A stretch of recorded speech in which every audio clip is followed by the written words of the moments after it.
Welcome to the Great Distraction.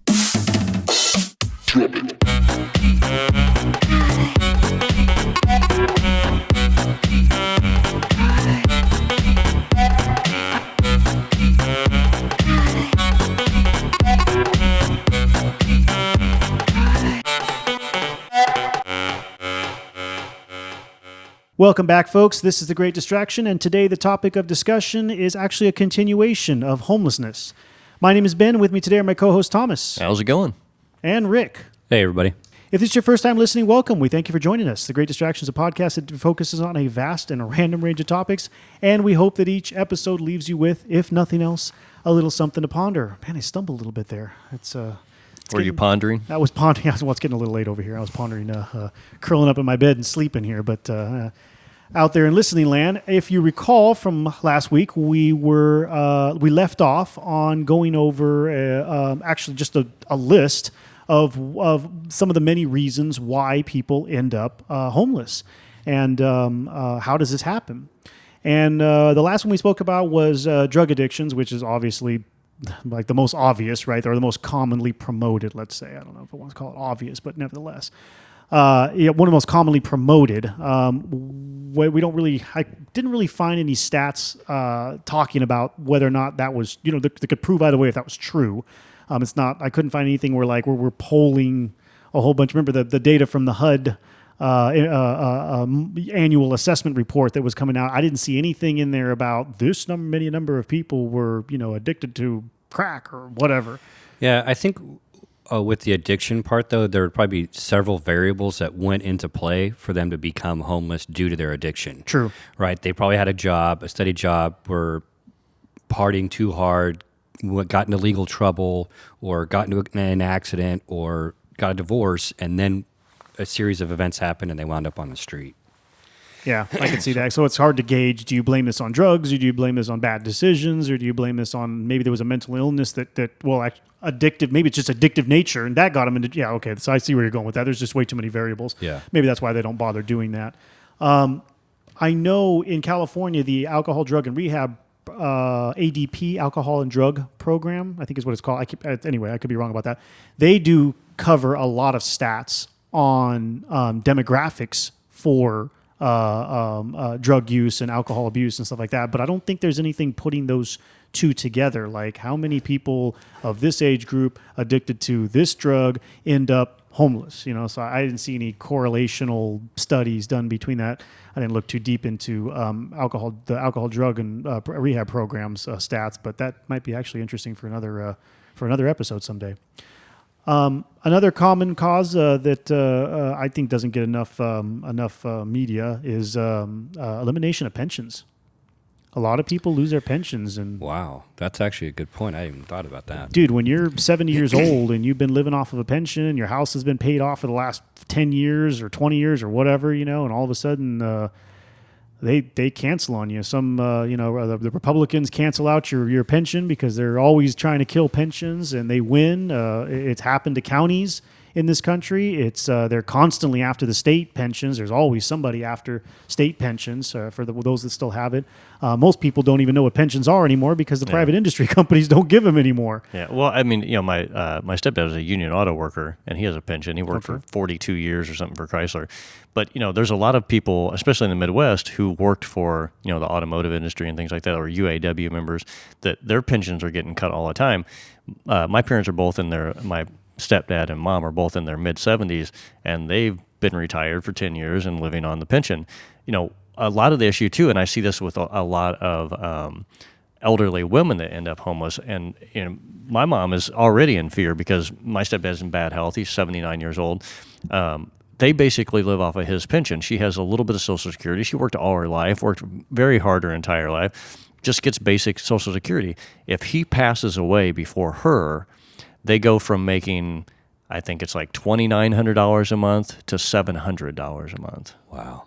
Jeez. And there are a lot of people out there that are very vulnerable in those positions, and not everybody has parent or kids to fall back on or something else or some savings like that. They've been struggling their whole life. They've been working their whole life. They've raised, kids and done all the things that they're supposed to do to be a morally correct person.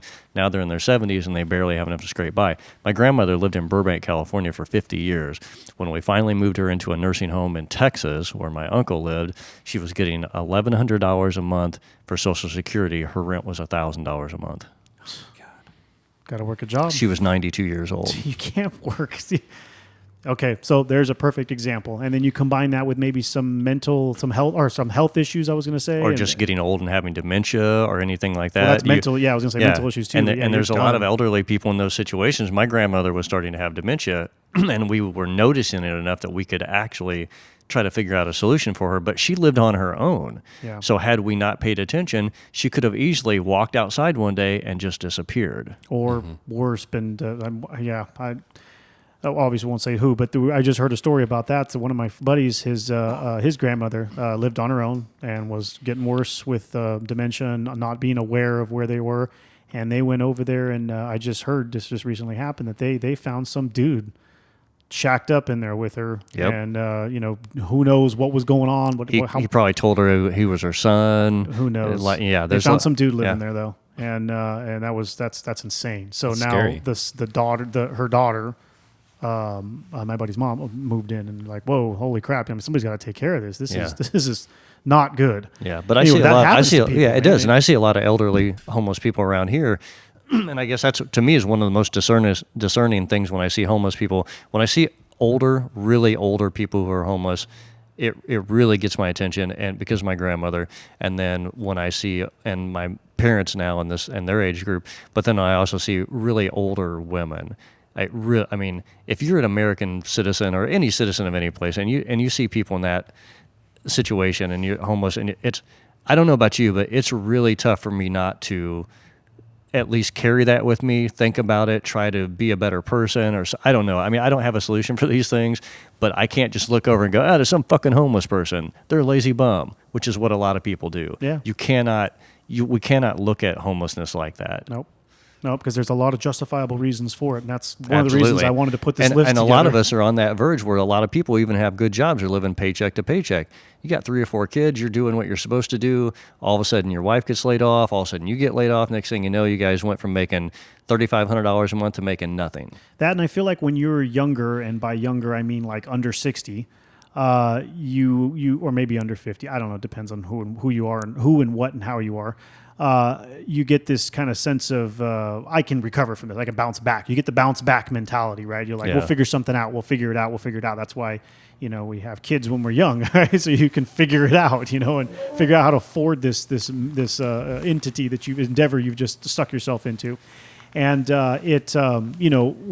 have that because you're young. When you're older, all of a sudden you wake up one day and you're like, dude, I don't, how am I going to, yeah. what? Maybe I your can't body. Work. Yeah. You're either your body's falling apart or you've been out of work for 30 years, 20 years, however long you've been retired, and you're 80 years old, and you're like, first of all, nobody's going to hire an 80-year-old. Well, maybe Walmart, right? Like a door greeter, right? My grandmother worked at fast food restaurants in her 80s.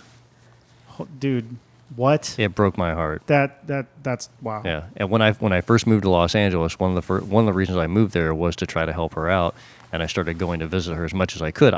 Even living inside the city of Los Angeles, I was still an hour and a half away from her, but I tried to make a pretty good routine of going over to visit her, to bring her food, bring her groceries. I would always try to take her out to eat when I was around. I was the only family member for 10 states, so I was all she had. Why didn't she go back? What's closer? Why didn't she go back closer to the family? Well, there wasn't any. Yeah. Geez. I am from a very small family. Yeah. I have a brother, a mom, and a dad. Wow. That's it.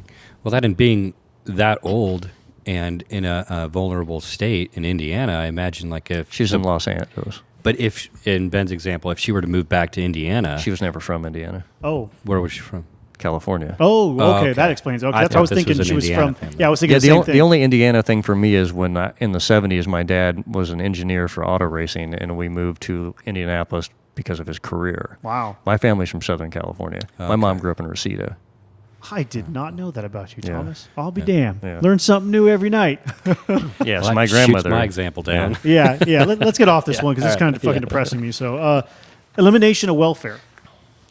welfare services that were that. I don't want the reverse of the straw that broke the camel's back. You know, like that is what's keeping us alive here. Sometimes when they get removed, that's it, people. You know, if you've got a situation where, let's say, you're a single mother, 2 kids, and you know you're bringing home your $1,000 a month for your $1,100 a month rent, and the rest of it was coming from some social service because you have 2 kids, and you were getting the government cheese, so you were getting some food for these kids, and they decide to shut it off one day, or they give you a 6-month waiting period, or they give you a whatever. You know, you can cold-heart it as much as you like and saying that those people should go get a better job or they should do something, but sometimes it just doesn't work that way. Sometimes they just won't give you anything more than what you're making at these dead-end jobs. Well, that's why those programs are put into place. Because That's right. There are people that are legitimately there, but it's the cold-hearted people that are thinking about the people that are taking advantage of it. So That's right. And there are plenty taking rotten advantage of it. apple. So, Absolutely, yeah. You know, I'm not arguing against that either, but there are the ones living on that edge, and when it gets removed, they really depend on that. So that's another one. Unemployment is definitely one. You lose your job, your company goes under. Sorry, we can't do anything for you. We'll hire a placement company to try and help you find a new job, or we'll send you over to EDD, where you can, go stand in that line, get a temp agency if you're lucky, or whatever. That's real tough when you're, especially if you're, and you wouldn't think of it, but if you're, somebody who's super successful in a private company, and that private company just dies one day. You got a lifestyle and a real expensive home and a lot of, rich things, and all of a sudden none of which you can pay for anymore. So now you go from your fancy lifestyle down to, hey guys, Dad's got to get a job, in the mall somewhere, and so does Mom, and we got to figure out, how to pay for an apartment for us to live in. I mean, you can go from well off to near poverty like almost overnight. And I think in America, especially with credit card, proprietary credit cards, proprietary lending, a lot of bad practices in the financial department. It puts a lot of people in these positions because they don't have any other options. When the financial crash happened in 08, I heard a lot of people yelling, screaming about, oh, well, you should have been smarter about this. Not everybody is a financial wizard. Some people are just trying to get by, and they're just trying to have a house for their family. Yeah. So some people do whatever they have to do to get into a home. A lot of these, subprime lending and stuff like this. These are predatory things that are going on in our financial system. Traps. They're traps, and those are whether you want to believe it or not. Those are direct reasons why a lot of people end up homeless. Yep. Because they get sucked into this. They get, oh well, we're gonna, your credit card rate's 24%. And then you're 29 at 29%. 29%. Yeah. No, for a lot of these cards. And yeah, just like that real estate dropout we had not too long ago. I mean, a lot of people lost their homes, like tons. I mean, we all three of us remember going through neighborhoods that were like ghost towns, dude. That was a trip. That was really, really weird. And a lot of those people went to the street. Yeah. Hell yeah. Because many of them tried to make it work, and they were just bled dry. Well, on top of that, they did, but worse than that, they were put into homes and situations that they had no business being put into. They just never could afford it. They never could afford it, but at the same time, that's what I was saying before. Like, they were just trying to figure out something to do. They were just trying to make it through the day. And I used to hear a lot of people yelling, screaming, "Oh, they're stupid! They shouldn't have got this loan." I'm like, you know what? You can't. Every decision you make in life isn't the most amazing one. You've made mistakes too. Mm-hmm. On top of that, I blame it more on them. A lot of people are trying to live the American dream that we've all been brainwashed into thinking. Absolutely, I mean, that's another problem. If you can't achieve this, you're nothing. You feel like you're nothing here. Yeah. It is a societal defined, it's a stigmatism. Yeah. You're like, oh, you can't afford a new car. Oh, you're a piece of crap. Brainwashing. Yeah. On that note, when my wife and I were first married, we were looking for our first apartment together, and we were driving around, and we'd gone to several apartment complexes, and we both easily, or by far, had the oldest, most beat-up vehicles as we entered the lot.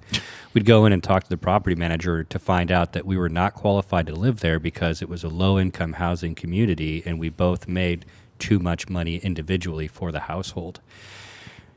So it's like you go in there, it's like this is a parking lot full of brand new nice cars, and I'm the one that can't be here. Yeah. And when in the 70s, when my parents got divorced, my mom instantly had a mortgage and 2 sons and no job.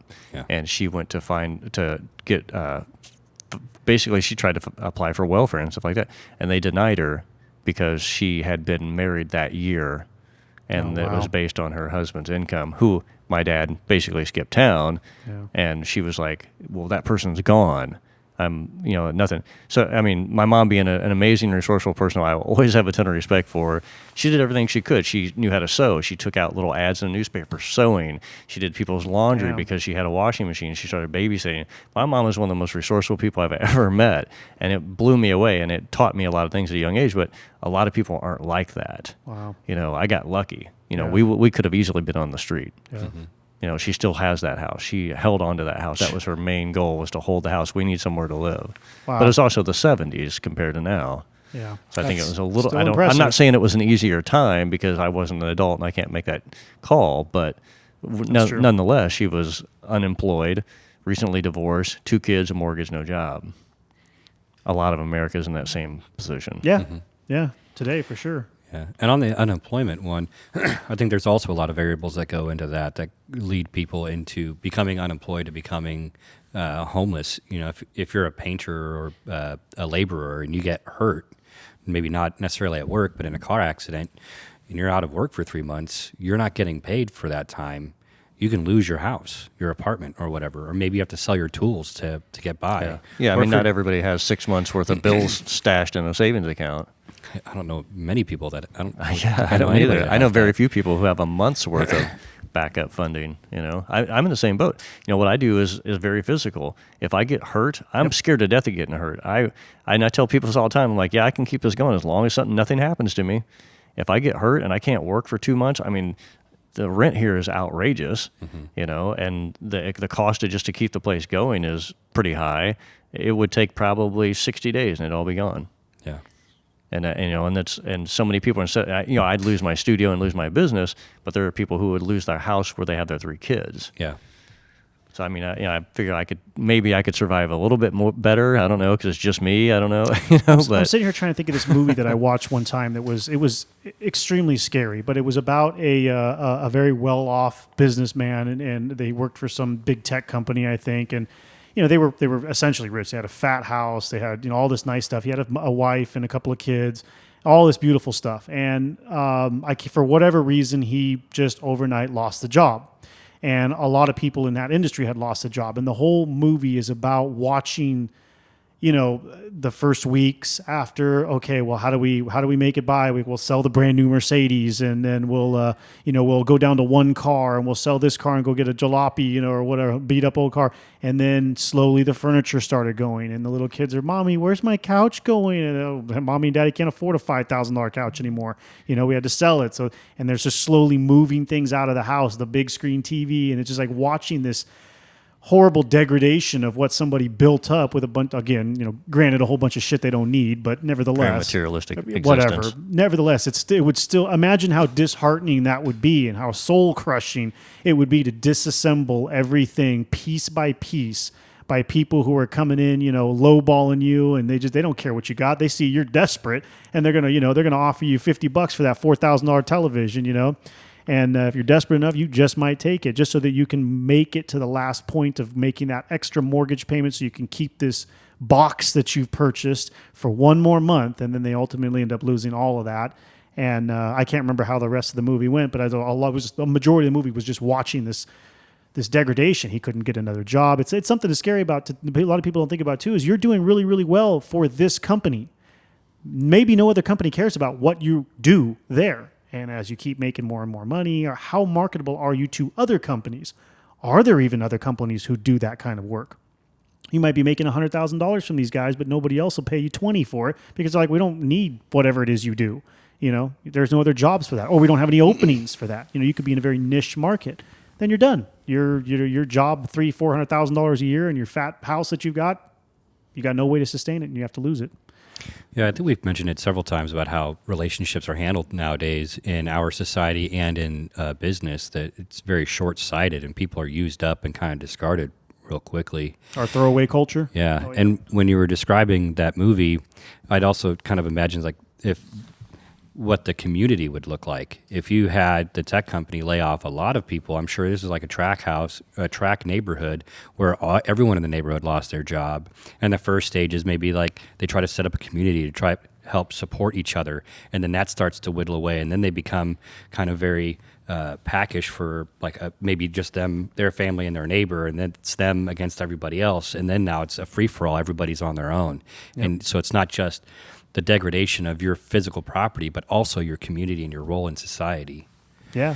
That makes me think of like Mountain View where Google is, right? I mean, Google like damn near owns that town. Oh, yeah. You know, so if anything, I don't see anything happening, but I mean, someday it could happen. You know, Rome fell. Google will fall someday too. A good scandal will take anything down. That's right. Yeah, that's right. Or if they don't keep up with technology. I mean, Blockbuster was like the leader of movie stuff. Right. Yeah, but now it's a joke, you just dated right? yourself. Yeah. Blockbuster. I could have gone farther back to like Sears, you know. Oh, Sears just started closing all their stuff, right? I mean, that was a crazy thing to think about. Sears and Roebuck, dude. I mean, they started modern shopping. They invented the catalog. They were the original. They were the Amazon of the yes, 40s. They were the Amazon, and they survived this long only to get killed by Amazon because they didn't adapt. They didn't adapt. Had they adapted, it would have been a different situation. They also let their stores go downhill too. I don't know if you went into a Sears. I haven't been in one in like 20 years. Yeah, it was getting kind of. That's bad. the reason right there. Yeah. You haven't been. It's all Rick's It's all fault. your fault, you asshole. How could you do this? Thanks, Pikel. Oh man. Okay. Low-paying jobs in high-cost areas. We kind of touched on that already. I mean, that'll kill you, man. I mean, you can't sustain as fast as it's growing, or you want to purchase a home in the area you grew up in, but you happen to live in San Jose now, where it's like, you know, we looked up this one burned-down house. It was a lot with a burned-down house. Not kidding. The house that burned down from a house fire. $800,000 just for the lot. Yeah. Burned-down house. Location. Yeah. I remember when we graduated high school, there were people moving to San Francisco to try to live that lifestyle, move off to the big city, you know, and you go visit them. It's like they're in a rundown apartment and you're stepping over like junkies slamming heroin in the doorway. It's like, what are you doing here? And how can you afford, or why do you want to pay this much to be here and deal with this? Yep.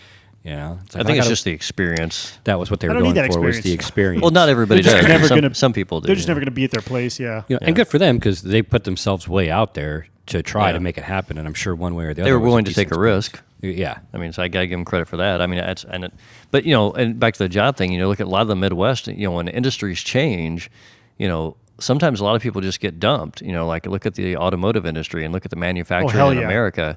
You know, you can go back to NAFTA, and I remember, you know, in the 80s, there was a lot of problems with the UAW and union auto workers.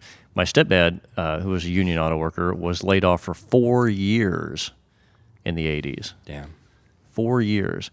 We had 5 kids living at home. My mom had a full-time job, a crappy full-time job at a bindery. She worked every hour she could possibly get.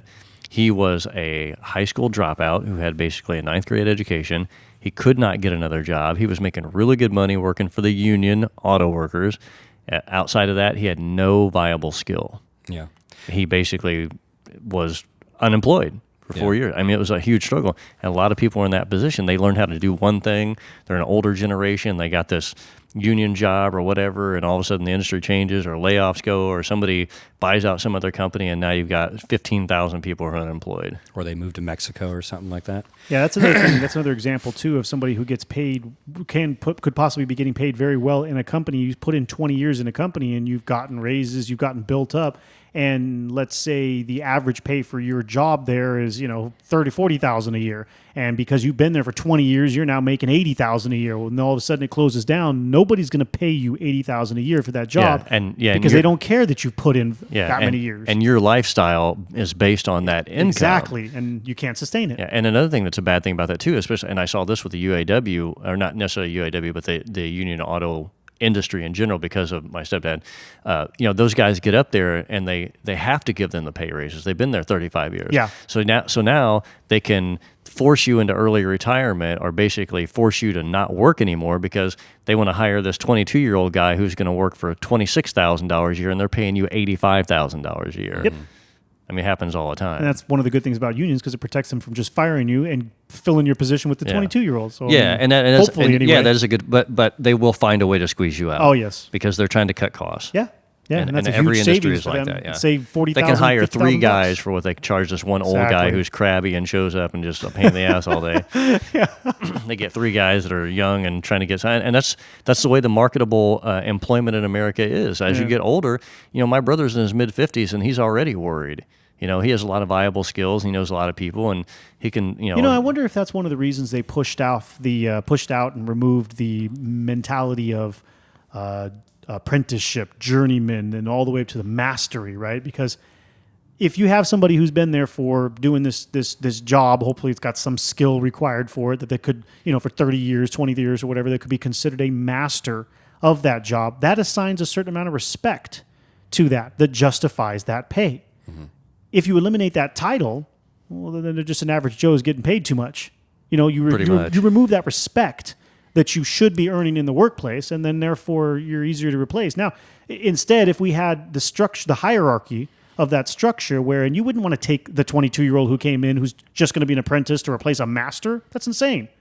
Well, I think traditionally the role of the master is to teach the apprentice. Fine. And right? It's not like those guys aren't going to teach the new guys that come in, right? Yeah. But if if you need don't, someone to lift all the heavy shit for you anyways, and they got to earn their stripes, Yeah. And if you remove that hierarchical classification, what value is it? It's like if there's no master chief to achieve. You're just another military dude. It's like, wait, what? No, this is somebody who spent a lot of years of their life and a lot of time mastering their art or whatever you want to. It is an art. Mm-hmm. Doing your job right and correctly and advancing and learning, that is an art. And so by removing that respect, I wonder if that was one of their angles in doing that. It could be because, I've told you the story before about how when I was living in LA in one of my studios, there was a exotic car repair place behind us in the alley. Oh, yeah. And there was the guy from Germany Britain. Or something like that. Or maybe he's foreign, that's all I remember. And he was a master repair person. And here he got treated like crap. Because he's an auto mechanic. He's a grease monkey. Yeah, and he was just a body guy here. And all the, even though these people are working on Ferraris and Lamborghinis or whatever, they're still going to take the illegal immigrant in LA, hand him a sander, and give him $8 an hour and say, sand. Yeah.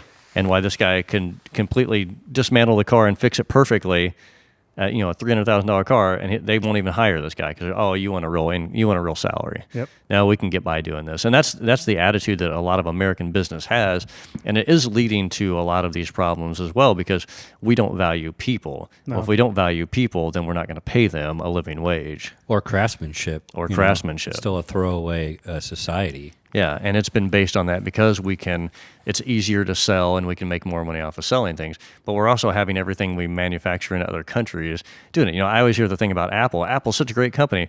Well, yeah, but where the phone's made. Taiwan. Exactly. They are, however, in their defense, they are bringing several of their products. They've already brought a couple, and they're bringing more every year. Supposedly going to continue down that trend, moving and manufacturing in America. Yeah. And they should. And I'm not like a giant like pro this or pro that, but I think that we. They really should, though. If a company wants to say that we're American proud and we're American this, then don't ship everything off to Taiwan to have it made. Yeah. On top of that, come on, dude. We're paying $1,000 for a cell phone. You can't figure out how to have that crap made here. What is the matter with you? I know. $1,000 a cell phone? Right, I know lots of young kids who would take those tech jobs. Oh, hell yeah. Right out of college that have dude, college working debt. for Apple is actually awesome. I know several people who work there, and I've heard nothing but crazy cool stuff about working for Apple. So, yeah, yes. Many people would be like in line for those jobs. Right? Let's see. The next one I had was ex-convicts. We talked about the criminal element that moves in and out of the homeless society. There's definitely a large group of ex-convicts as well. And part of that doesn't, so this, I do want to, I shouldn't have combined that with the criminal element that moves within it, because just because you're an ex-convict doesn't mean you're still a criminal and still performing criminal acts. However, it can be very difficult to reestablish yourself in society, i.e. get a job, insurance, all this other stuff. So you may, as horrible as it sounds, you may go out of the fryer and into the fire. Is that the whole out saying? Of the pan into the fire. Out of the pan into the fire. Yeah, you come right out of prison and then you can't get yourself a set. Nobody wants anything to do with you, and you have no option. And at some point, if you're living on the streets and you have nothing and you have no options, you're going to steal from the local store. Well, you're gonna have to do something. You're going to have to do something, and so then that's another big problem. And I think in the way the American population views so many different things and so many different subcategories of people, we need to, again, it goes back to what I've said before. I feel like like we need to reevaluate the way we feel about other humans. We're treating people like trash Yeah. all the time. So what? I've got a buddy who spent 12 years in prison because he was drunk. He got a second DUI. He got in a crash and somebody almost died. He's a great guy, never did anything else. He had a drinking problem. He almost killed somebody. I'm not saying that's right. Obviously, that's not right. He spent 12 years in prison. Wasn't that movie Shot Caller that happened? The same kind of similar thing, right? He got locked. He got put in jail for drunk driving. Wow. And they got in a car accident. They tried to put a homicide on him and found himself, he was very well off to do. And they were just having a night out. Next thing you know, you're in prison for years because I think one of his buddies was in the back seat with them, was two couples, and then he died. So he probably got involuntary manslaughter charge. Something like I can't remember. But that person gets out of prison, and now they're a convict. Yeah. It doesn't matter what they did before or whatever. Everybody has a bad day. Sometimes bad days end up with people dying. Yeah. And you might be the responsible party for that. Yep. So again, it's one of those slow, slippery rides from, prosperity to nothing. And then all of a sudden, you're labeled, you're a convict. And, if you look at poverty in general and homelessness in general, we've done that really well in America with minorities and other people too. Let's just label them this, and then we can just keep them held down. And I think that's what happens with a lot of people in general. And when you hold people down like that and they have nowhere else to go and they're homeless, they can't get a job. Yeah. My buddy that spent 12 years in prison for that, he can't get a job. He's a convicted convicted criminal for the rest of his life. Yep. Every time he goes to apply for a job, he has to write that down. There's no rehabilitation past that. There's nothing. Nope. Domestic violence victims. This one's messed up. This is a huge part of homeless. Yes, there are, and this is, I believe, I couldn't find stats for this, but if you recall earlier when I was talking about, when we were reading through the demographics, 61% male, 39% female. In my mind, that's a very large amount of females. That's actually more than I expected. And domestic violence victims is probably a good portion of that. I wish I had a stat on how many of those females were domestic violence. It was something related with domestic violence. But yeah, I mean, sometimes there's no way out and there's no money because you have nowhere to go. And somebody else is controlling your money or controlling your fundage, and you got nothing but grabbing the kids or saving yourself and running, and that's it. Yeah. Where you go? To the street. Yeah, some people, it's better to be on the street than be in a home where somebody beats you. That's it. And that going back again is, I hear a lot of people I think people who are privileged, and I say privileged because they have family, they have connections, they have Which is very privileged. That is very privileged to have these resources. Not everybody has this. Nope. I have lots of friends who have very small families, or their parents died when they were kids. They grew up, they're an only child. There's lots of people on this planet and in this country who don't have a giant network to support them. Yep. So if something goes wrong, they instantly end up in that situation. And it kills me to see arrogant, privileged people look at the entire homeless population and mouth off things like, "Oh, those lazy bastards! You get a job, get this." I'm like, man, and label them all as garbage, basically. Yeah, that's a garbage person because they don't have what you have, and that's another thing too. We value things like, if you don't have something to give me, like money, you're worthless. What do we say when you don't have any money? You're broke. Broke. What a horrible statement. You're a broken person. You're broke because you don't have cash. Yep. Okay. How bad has this gotten? So we've got all these. I'm getting depressed from this topic, man. This is. I didn't expect all this. Be thankful. Yeah, you're right. That's a good positive turn to be. Listen to the suicide one. That'll cheer you up. Oh, jeez. Yeah. Example. I wanted to talk about some of the examples that I just off the top of my head that I had come up with here for this list of some of the bad stuff that's happening due to the amount of homeless people that are out there, right?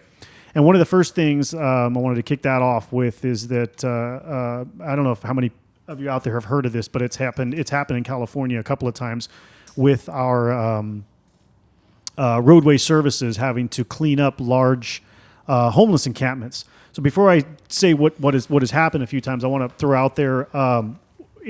I'm sure the other states are having the same exact problem. In California, we are having a huge issue trying to decide or determine or appoint, I don't know what term you want to use for that, who is responsible for cleaning up or assisting or policing or any of these homeless encampments. And it has bounced back and forth between our highway patrol, and our Department of Transportation and our cities and our counties, and basically nobody really knows how to approach this and deal with it. So it has fallen back a couple of times to our Department of Transportation, which means the guys who are out there painting stripes, fixing on the roadways, fixing guardrails, putting salt for the snowy areas, plowing roads. You guys, the maintenance work, the road maintenance workers, all of a sudden are being tasked with. You see that huge encampment over there with all those tents and that trash and human feces and needles and dirty people that, just whatever, all of this stuff. Now it's your job to go clean that up. Like, wait, what? Not only are you not trained for that, you're not, maybe in the beginning, they were not properly provided protective gear to do that. On top of that, you are, no matter who is the one assigned to go in there and deal with these situations, you are approaching a group of people, or at the very least a person, who is, to some degree, and varying degrees, defending their home. And everything that they own. And some people, I don't know about you, but you will fight to defend what you own in this world. Now, do they legally own any of stuff or property, whatever? Apparently, the way California sees it, they legally own their possessions that they have with them. Now, they don't have any right to be on that land, but nevertheless, it's very difficult because we in California let them keep their right of possession with the things that they own, and it becomes a very gray area when somebody says, go over there and pick up all their crap and throw it away in a dumpster, and that's it. And it's like, wait a minute, you can't do that. That's their possessions. For all you know, there's family pictures in there from when they lost their home. There's money that they have that they're saving in there. You don't know what is in there. It may just be trash on the outside. It may be real stuff on the inside. I don't know. Nobody knows. That's the problem. Could be a lot of drugs too. You never know what you're throwing away, right? So sometimes there have been a few times when they have put notices, gone through with the megaphone, hey, everything they can think of it doing, honking horns, and you need to get out of this encampment. We can't have this anymore because now your encampment is pouring onto the roadway, onto the freeway. You're going to cause an accident. People are going to die because of you guys don't care and you're just expanding out too much. We're bringing the tractors in. We're crunching. We're squishing. We're cleaning. We're tearing it all out of here. Vacate the premises, basically. Any possessions you want to keep, it's at wit's end. We can't. They pushed it too far. And they just ignore it. They're not going to do anything. They just stay there until they're removed or arrested, one or the other. So what has happened a couple of times, I think, to my knowledge, they bring the tractors in and there is still people in these encampments that didn't leave, that they couldn't find, literally buried in piles of trash. I'm not talking little piles. I'm talking like 6 foot, 10 foot high piles of, I don't even know what is in these things. It's just insane. Some of these freeway encampments that have been left for a long period of time. I've seen them in Oakland. I've seen them here in Sacramento. I've seen them in other parts of the Bay Area. They are incredibly huge. They come through cleaning them the only way they can clean them, with those big claw-looking tractor things that picks it up and throws it in a dumpster. Well, they've killed a couple of homeless people doing this, squishing them inside these huge piles of trash that they're living in, that they're sleeping in, or I don't know what they're doing in there. They're in them, and they don't come out when they yell for them to come out. So now we've got people murdered, killed, I don't know, because they're trying to clean up, a very touchy situation, trying to clean up some of this horribleness that's ending up on our roadways. Yeah, I wouldn't say that's murder. I'd say say not that's murder. They are being killed, though. Right, they're dying on accident, but I'd say that's more negligence on the occupant of that space, not the equipment operator. No, and I actually wasn't trying to place blame on anyone for that. I was just trying to say this is one of the bad results. It's something that's happening because we don't have enough services to get them out of those encampments and someplace better somewhere else that they can be. They don't have a solid plan for it. No. And a big part of that is, like you had mentioned, there's overlaying jurisdictions. Like, whose responsibility is this? And no one wants to take responsibility of it, but everybody has an opinion of how it's supposed to be done. A friend of mine used to be a maintenance manager for Union Pacific, and he had a problem with this a lot in the Bay Area. Train life. Yeah. Anyways, he had a situation where he was tasked with cleaning up an area right through San Jose, and they had just large piles of garbage going around, and they had done just as you had said, and there was a situation where they thought they were picking up big bushes, right? And it was an encampment. They were, after they opened it up and found out that there were people inside, they were Christmas trees that had been scavenged from the residential neighborhood and piled up into like a giant fort, and then they stuffed the pockets of the trees with garbage and made a giant cocoon. Wow. They nearly killed like 3 or 4 people that were living in there. And as soon as that happened, all the work stopped, and then everybody got involved. The CHP, the city of San Jose, the county, Santa Clara County. It was a huge fucking mess. No one wanted to help them solve the problem, but they all said you can't do it X, Y, and Z way. Yeah, and on but top they of didn't that, have a solution for how it could be done. on top of that, a lot of the problem is who pays for it, because that's a lot of the reason they're trying to pass jurisdiction too, is who pays for that cleanup service. Well, when the situation goes down just like you described, now you've got like 3 or 4 entities involved that weren't previously were involved, and all of a sudden the cost just skyrocketed. Yeah. So if you would have just, maybe provided a service or found some other way, it would have ended up being less money. But no, that's the way it ended up playing out. It ended up costing a fortune anyway, right?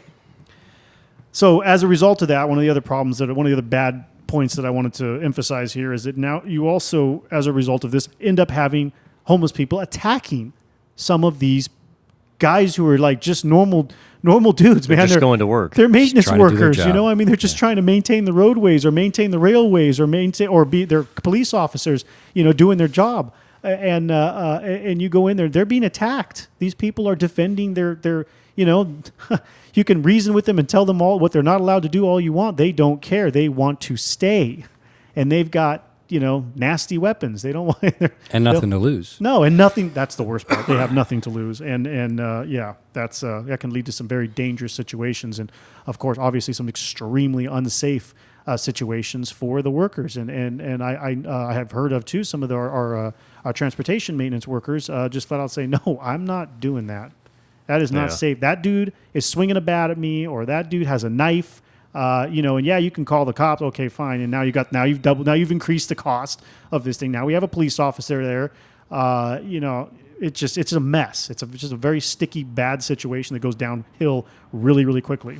It's interesting that you brought all of this up, because in some of the reading I was doing around San Francisco, they were estimating that they spend about $80,000 a year per person, and I thought that number was insanely high.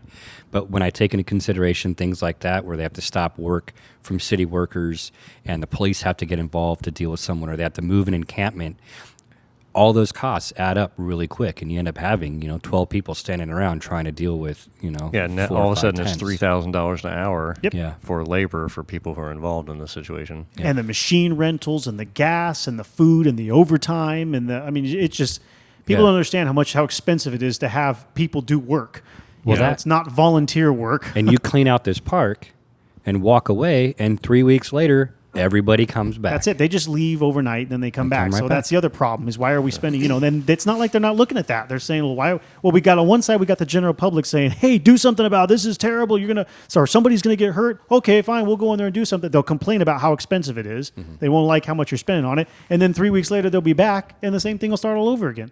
Or when they break up these encampments, all those people have to go somewhere. So if they're camped out on, let's say, down by the river, now you've dispersed them and they all walk around. They're wandering Now you've around the flushed them shopping out into centers. So now they're in the residential areas, and the people are upset about that as well. Yeah, that definitely happens. Okay, so we had talked about this in the first half of this episode too, but I kind of wanted to definitely emphasize it as one of the really bad results of this, and that's gangs and crime rings being formed in and through the homeless communities. There is a lot of bad stuff that's going on and being allowed to go on because these communities, some of these larger communities, are not being policed. So nobody really knows what's going on out there. And I wanted to throw out there, there's a particular road out here, and I don't want to mention it because there's some decent parts of it and there's some real bad parts of it. But I swear this area is like a third world country out here, man. I regularly see people steal cars and they leave them out there. and it's like that Lord of War movie when they strip that plane down, dude. I watch as they strip the cars apart, dude. The easy parts, and then the doors, and the trunk lid, and the next thing you know, it's just a frame, and it takes maybe a week at most. And this happens regularly. I've been driving through these things. It's insane. You'll see large encampments, huge. They pull tents together. They pull, they tie it to trees. They bring blankets, and they make these big forts, essentially, these huge forts. And then there's the other thing I see a lot of is the Breaking Bad looking trailers. I mean, they'll go out there, they'll move those little RVs out there, and you'll see sometimes like 3 or 4 in like a group out there together. Yeah. And like, are you kidding me? Like, it's crazy. Well, there's safety in numbers, especially in that situation. That like we talked before about the homeless gangs over on the American River here in Sacramento. Police don't want to go anywhere near there. These people have dogs. They're paying attention. They're setting small traps for other people. Yep. But they have weapons as well. And they have a lot of weapons. And it puts into the situation of like, it increases the criminal element because these people, they're doing something to survive. Yeah. They're robbing each other. They're robbing other homeless people. There's been reports here in Sacramento where, small groups of them will go into other areas and basically invade another camp and basically just beat everybody up, take everything, whatever, just ravage the place to get whatever they can because it's an easy target. Yeah, and keep in mind in these areas, like areas like that, especially in the like area what I was describing earlier, just a few minutes ago, there's no services out there. There's no cell phone. If you happen to find yourself in this situation, or you are a homeless person that ends up in one of these, somehow is coaxed or tricked into coming into one of these situations, I mean, this is like some post-apocalyptic crap. There's no police to call. There's no screaming for help. There's nothing. You are in the middle of nowhere. You may as well be in a third world country because they're not going to come and save you. There's nobody to help you. Yeah, and the thing is, these groups of people, they're venturing out, and once you get a couple of people together, maybe get a couple of people who are ex-cons that couldn't go anywhere, they end up in this homeless thing, and they're like, well, I'm comfortable with robbing somebody. Yeah. I'm comfortable with mugging somebody. Let's go get dinner. Yeah, let's go do something. And downtown Sacramento, there's been all kinds of crazy things that have happened because of these situations. So it's like it becomes this giant bubble of like, what do you do? And it's going to pop at some point. It's going to leak all over everybody. I mean, and nobody wants to come up with a solution. What I hear all the time is like, just tell them to go away, push them down the street, go this way. And the police are in a weird position too. And I don't really blame the police because they don't really want to deal with a lot of these folks. And a lot of these folks are just horrible to deal with. I mean, I had a guy the other day that was hanging out here on the train tracks. He was finding all kinds of stuff and smashing it on the train rail and throwing rocks at random parked cars and stuff. I finally called the police and said, look, there's this guy is, I don't know if he's on something or whatever, but, so then all of a sudden now you've got to pay a cop to come out and just figure out what's going on. And then next thing you know, there'll be 2 or 3 cops out there. And this guy's what? He's on some sort of drug. He's throwing something around. He's getting out of control. I mean, and the thing is, you have at some point you have human rights that you have to deal with. Even though someone is homeless, doesn't mean they're not a citizen of the United States. There's only so much you can do. And I hear a lot of people with these horrible ideas of just move them there, move them there. How would you feel if somebody didn't like you and they just decided they don't want you around? Yeah, I guess it depends on what you were doing, but that leads into my next one here. Massive amounts of property damage is caused by these people. Well, I wanted to touch on the gang or criminal activity. I had heard rumors of this. I haven't found any articles, anything on the subject, but apparently old Sacramento is underground from the current Sacramento, and there are underground gangs that hang out in these older alcoves. I don't know if you guys have heard. Yeah, there's a lot of tunnels. The catacombs. The catacombs, Sacramento catacombs. So I've heard a lot about this, and it sounds like it's super duper dangerous down there. And like workers, or there are basements in restaurants and whatnot. They'll just bar up the doors that would lead to that, and people are attacked just trying to set up that barrier to protect themselves from what's on the other side of that dark hole. I wonder how it plays into the underground tours. I don't think they do those anymore. Really? Yeah, that's what I was trying to find out where to get into that. So yeah, if you didn't catch what we were talking about there, so Sacramento is like a lot of other old towns wherein it sank down over the hundreds of years or whatever, and there's a good amount of space under there with old building infrastructure. I haven't been down there, but I mean, this is what I've been told too. And when we kind of hear rumors about it, obviously normal people would not want to go down there. And apparently, it's like some of those areas are like small portions of streets and tall, like 20 plus feet in some areas. That's what I've heard. And there's a huge community of who knows what that lives down there. I've heard, they got the 50-gallon burning drums down there so they can keep light and heat down there. And yeah, there's in New York, there's a lot of the original train stations and original train rails that are no longer used. They're kind of blocked off. I remember even 15, 20 years ago seeing documentaries about some of those places, and people would live down there, and they'd build little huts or homes to live down there, and that's where a lot of the homeless people went. It just reminds you of a crazy story of like, that's the underground people, you know? And there's no cops that go down there. Again, you can scream all you want. They're not coming. Nobody's coming to save you if you found yourself in this situation, or saving the people who are living down there. So it's extremely dangerous, and obviously that leaves a breeding ground for a criminal element that could use it for who knows what. But yeah, anyway, so that's a very dark side of that, but it does exist, and it's scary. It's everything from petty crime to human trafficking. Yeah, oh yeah, definitely. Yeah, and people don't want to really think about that things like that exist, but we've got third world countries right here, man. I mean, war zones, for lack of a better term.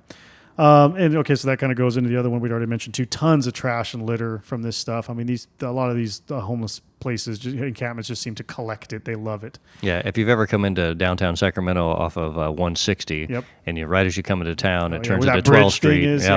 And it's just like a hill, so people live up on top of that hill, and it's just a concrete hill. It's weird. And they just trash just falls down that hill for weeks at a time until finally the city sends out 10 or 12 guys at $25 an hour to go clean it up. And they've been putting trash cans out there so they can pick those up, and they even started putting a porta potty out there too, I saw. Oh, really? One time. They don't have it all the time, but I have seen a few times sitting out there in the bottom. Wow. Fires is actually another problem. Again, we've had that here. Yeah, 160 coming in, they burned down half that wood side of the building where they were living in or whatever. Either they're creating fires to stay warm, they're creating fires because they're smoking crack and dropping the pipe or whatever. They got torches. They're cooking drugs. There's all kinds of reasons why they use fire. And, Yeah, there was a fire in the parking garage near my building last winter. And what had happened was a homeless gentleman had been using a space heater to keep him warm overnight. And I don't know how he had access to the lockers, but he had bundled up his stuff and put it in one of the lockers on the first level near the motorcycle parking. And the space heater was still hot, set his sleeping bag on fire, which set the lockers on fire, and I think nearly a motorcycle as well. Well, yeah, we've had two fires in the last year behind this building on the other side of the property here, because it's the embankment for the train track. Mm-hmm. So there's a fence right there for Union Pacific, but a lot of homeless people camp out on the other side of there. Well, the vegetation grows up and stuff, especially in spring and summer. Obviously, it's California, everything's dry. And, next thing you know, there's a fire. There was, about a year ago, there was a fire that started at the beginning of the tunnel. The train tunnel is. Mm-hmm. I know if people are listening, don't hear this, but it's about a 200-foot space from the tunnel to the other end of that building. The entire thing was on fire. Oh, Jesus. I mean, it was almost extremely out of control. There's been 2 of those in the last year just right here.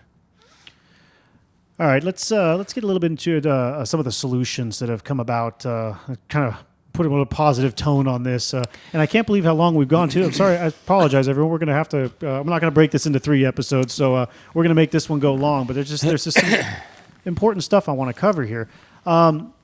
Some of the solutions that have, let's start with some of the efforts that are already in place and what kind of results we've seen from this. With respect to ending chronic homelessness, which we mentioned in the last one, people who are repeatedly into this, they'll get into some sort of a home or some sort of a halfway transitional housing, and then they'll come out and vice versa.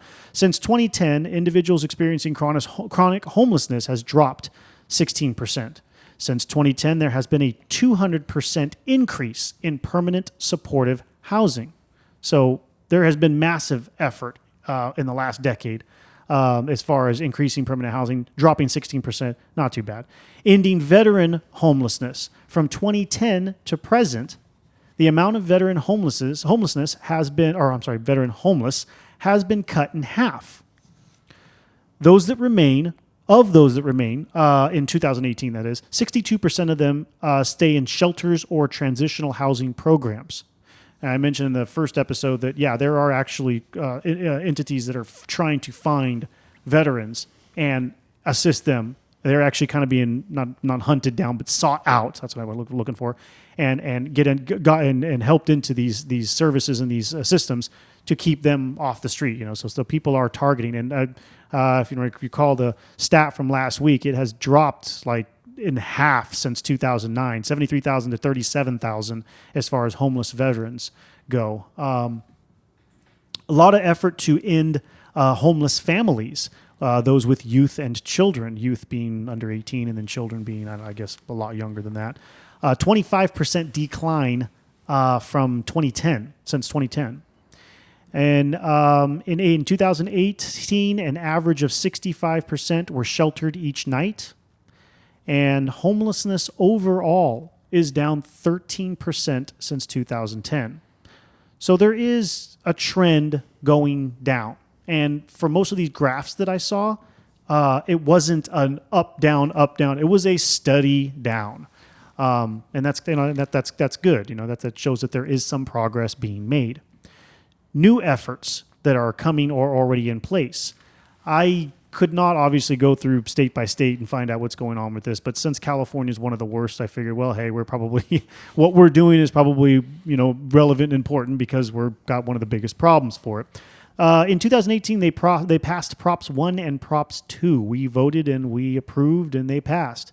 And Prop 1 was that California will issue $4 billion for existing housing programs that will be applied or that low-income residents, veterans, and farm workers can apply for.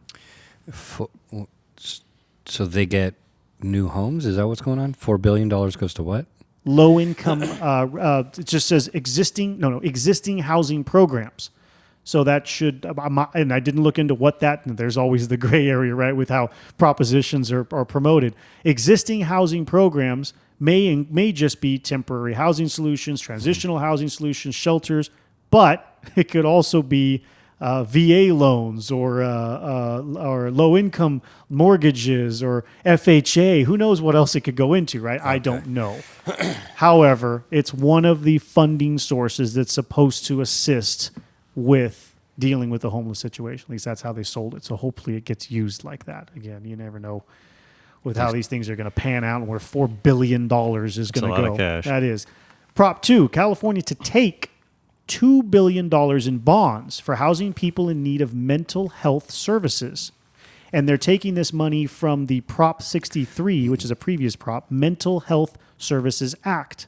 So this one, I guess, as I understood it, is supposed to work to specifically offer shelter housing long-term for mentally ill people. That was $2 billion? $2 billion. You'd think they'd be able to construct and maintain state-run mental health facilities with that.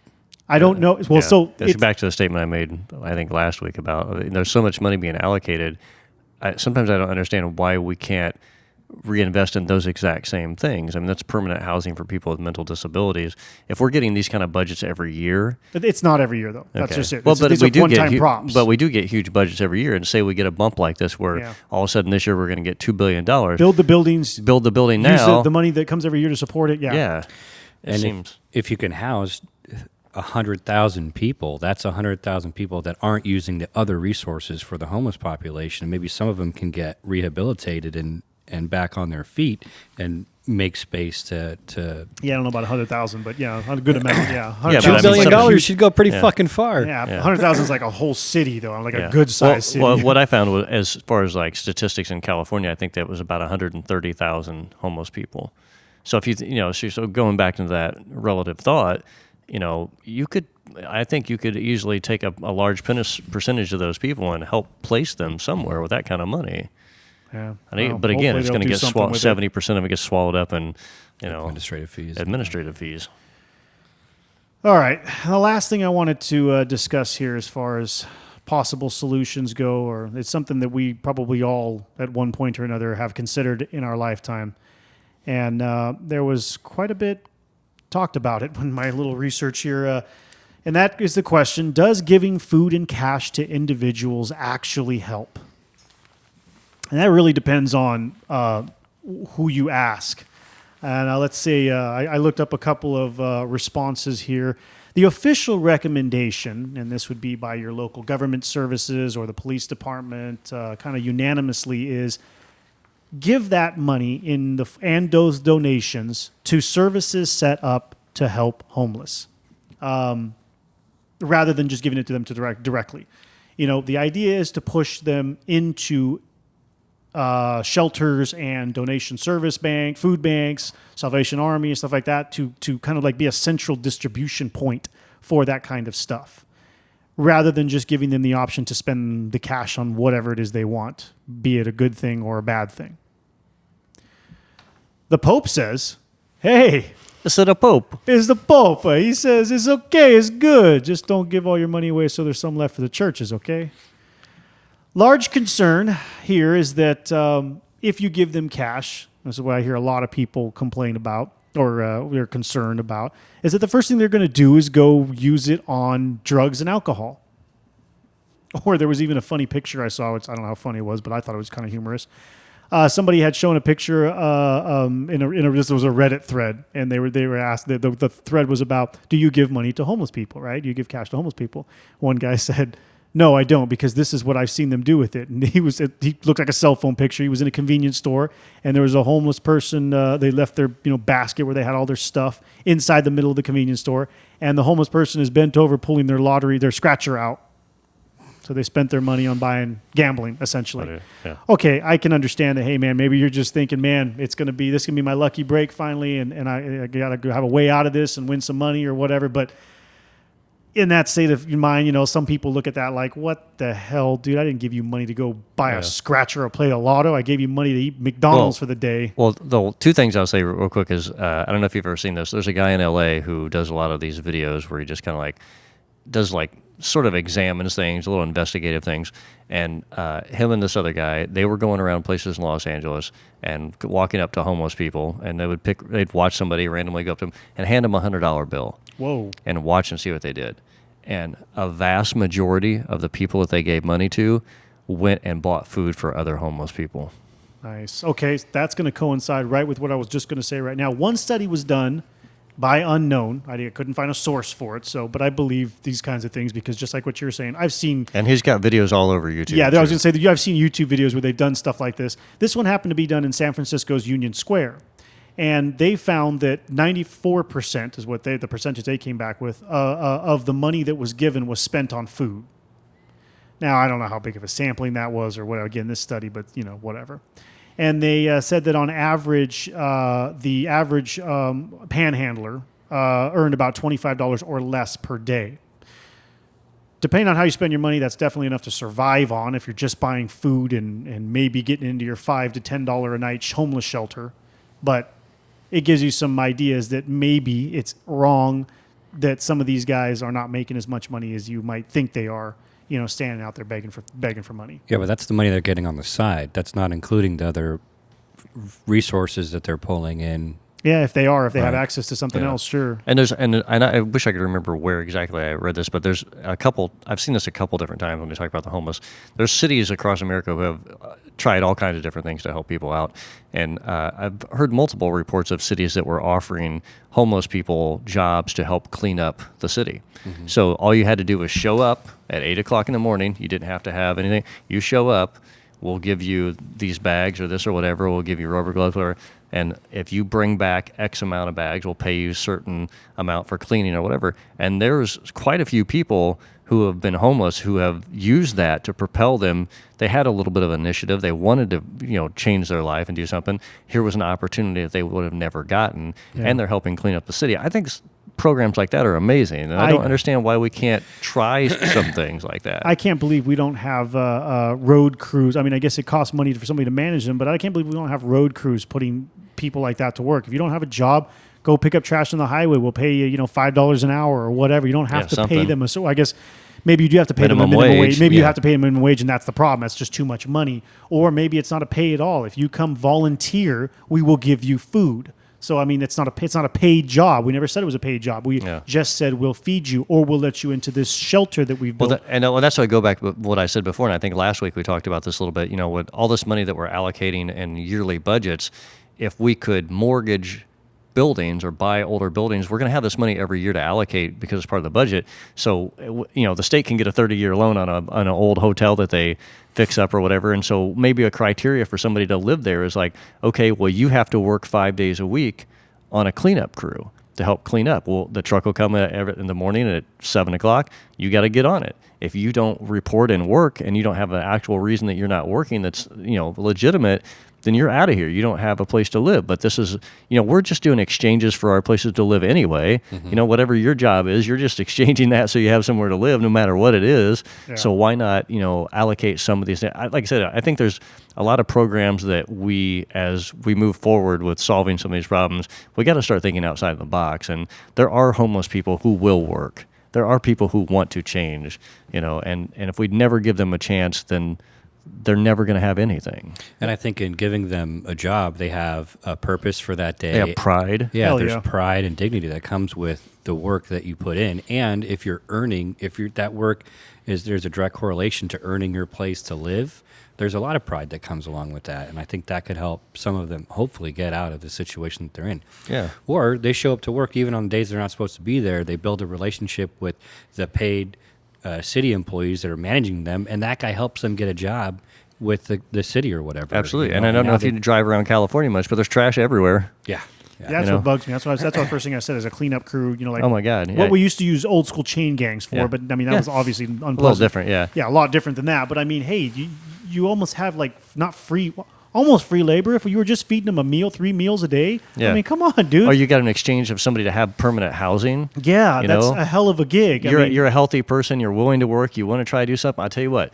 Well, it's minimum wage, but you also get this $400 a month room. Yeah. That's part of your pay. Yeah. It's a hotel room basically that's been converted or whatever. And you see a lot of that all over California anyway. But I bet a lot of people would go for that because I think a lot of people would. And it would make the place, I'm telling you, when I came back from Europe and got off the airport and walked out and looked at all the trash and looked at all the American stone trash, I was like, I just wanted to cry. I was like, are you kidding me? Yeah, we're extremely wasteful. Oh my God. But I think that opens up an opportunity for people to do something. And again, it gives them pride. It gives them something to do. It gives them something to look forward to. It changes the attitude of somebody who's in that dire situation to make them feel like they have hope. And that they belong. And that they belong as part of the community. Instead of just yelling at them and then calling them some bad name because they're sleeping on the street. Dude, any of us could be on the street. Anybody who can hear my voice could be living on the street. Don't count yourself short of thinking you're so amazing that nothing bad could ever happen. Lots of people have said that. Unfortunate series of events can occur to anyone. Let me switch gears here a little bit. I think we had mentioned this before in another episode, not for this same reason, but I can't remember which one it was. I was racking my brain earlier trying to figure it out. There was one country, and I can't remember which one it was now. And I think it was from your trip when you came back from Holland, where we had discussed this.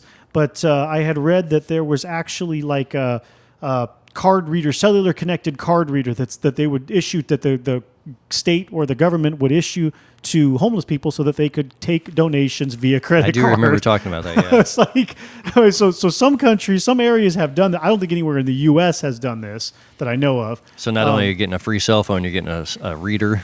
You get a card reader so that you can you as a citizen walking down the street wants to give a donation to that homeless person sitting there instead of that kills my defense for the gas station every single night. Dude, I don't have any cash. Yeah, exactly. You're like, dude, I got a reader right here. Don't have cash. But the other side of the same coin is that I'm sure they're after is now they can start tracking how much these individuals make and probably charging them taxes. So collecting yes, taxes, we will make it convenient for you to panhandle from those that don't carry cash anymore. But we also expect you to give your percent to the government, death and taxes. If you make over $8,500 a year doing this, or whatever. Pay taxes, I'm sure they've got some sort of, situation laid out on that.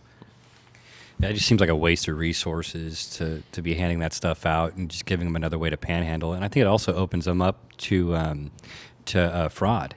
You swipe your card through an illegitimate reader, it's going to pull all of that information off. Or it opens up the door to people stealing people's wallets or yeah. things like that. And then, no, I'm with you. And that's I why agree. I always go back to that.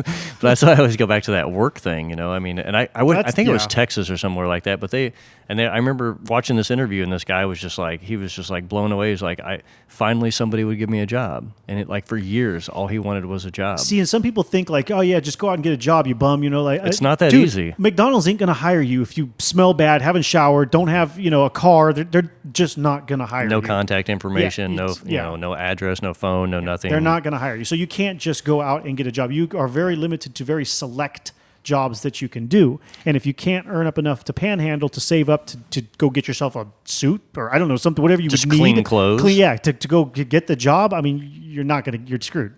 Even someone picking up day laborers might be deterred from that. You do that enough times, and maybe someone starts stealing your equipment. Yeah. And then you stop giving other people opportunities that might legitimately want to work.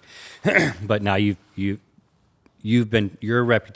opinion's been tarnished by other you've been people's poor burned, behavior. and so, yeah. So you're not going to do it anymore. Yeah, and that's why I think going back to like maybe a state-funded thing where it's like, okay, maybe it has some sort of tie into a housing, like, okay, you work X amount of hours and that pays for your housing, and then anything after that will pay you. Mm-hmm. You know, so maybe a 40-hour work week, say 20 hours of that is pays for your living expenses, and then the other 20 hours or whatever is a minimum wage job or something.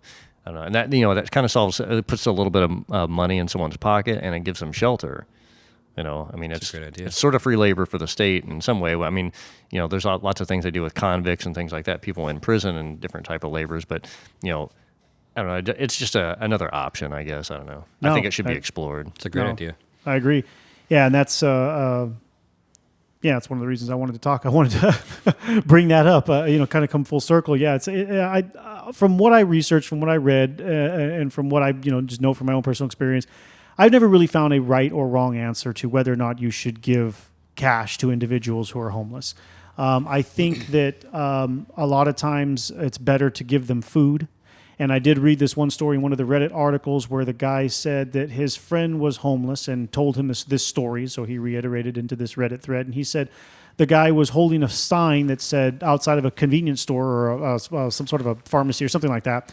He was saying, I need a toothbrush. Please, if anyone can donate some money or donate a toothbrush, that's what I really want. And he said that his buddy told him, that he had multiple bags of fast food that people had left him because he looked hungry by the end of his time sitting in front of there, and a little bit of cash, but no toothbrush.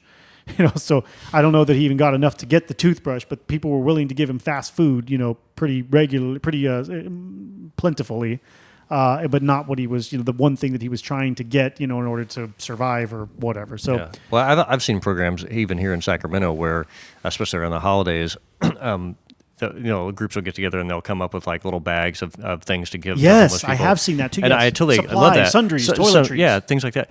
But one of the things that's kind of weird is I've also seen a lot of those bags thrown on the ground with everything in them. I know. And the reason is if you're going to give homeless people something, don't give them a canned food they can't open. I've seen a lot of this where people get together and they go, oh, I want to give this. Canned food donations. Yeah, you're like, okay, well, you're giving somebody who doesn't have a home. They can't just go home and cook this. If you're you ever tried to open a can without a can opener? Right? I mean, it's terrible. I see a lot of weird things like that. I'm just like, man, you don't really grasp what the situation when that's what you're giving. I always assumed somebody. that those canned food donations and canned food drives were given to homeless shelters that would cook the food and serve it up there. Yeah. But who knows where it's going. But those are like bags of things with the toiletries and stuff like that. I've seen that a lot. But when that was going on maybe a year or two ago around here in Sacramento, all of a sudden I just saw bags everywhere that were like 90% of it was just thrown on the ground. Create a whole bunch of trash. Yeah. And they'll take whatever you hand them for free. I mean, they don't even know what's in it. They're just going to grab the bag and then they're figure like, it out what the later. hell is this? This ain't food. Yeah, right. Or something you got a microwave. It's ingenious, dude. You get some frozen chicken McNuggets. Yeah, I know. It's like, well, is that an insult or are you just stupid? Man. All right, guys. We hope you found that interesting. And sorry we went a little bit over there and had to break it into 2 episodes. But you see, there was a lot of stuff to talk about, man. It's a very sore subject in America right now. And for those of us that live in the States where it's really bad, we're living with it every day. We see it all the time. It's kind of depressing. Thank you for joining us, and we'll see you next time. Show notes and other info can be found at our website, greatdistraction.com. The Great Distraction is listed in iTunes, and we greatly appreciate it when our listeners take the time to look us up and leave us a 5-star rating and review. That helps our show grow and motivates us to continue producing content. If you'd like to get in contact with us, you can do so using the email address, greatdistractionpodcast@gmail.com, or via our website. We're always interested in hearing any thoughts, comments, or questions from our listeners. Keeping up on the latest from us can be done in several different ways. You can add us to your favorite RSS feed tracker. The link is available on our website or in iTunes. Or you can also follow us on Facebook and Twitter. Just search for Great Distraction, one word, no space. As always, thank you for listening, and thank you for all the support.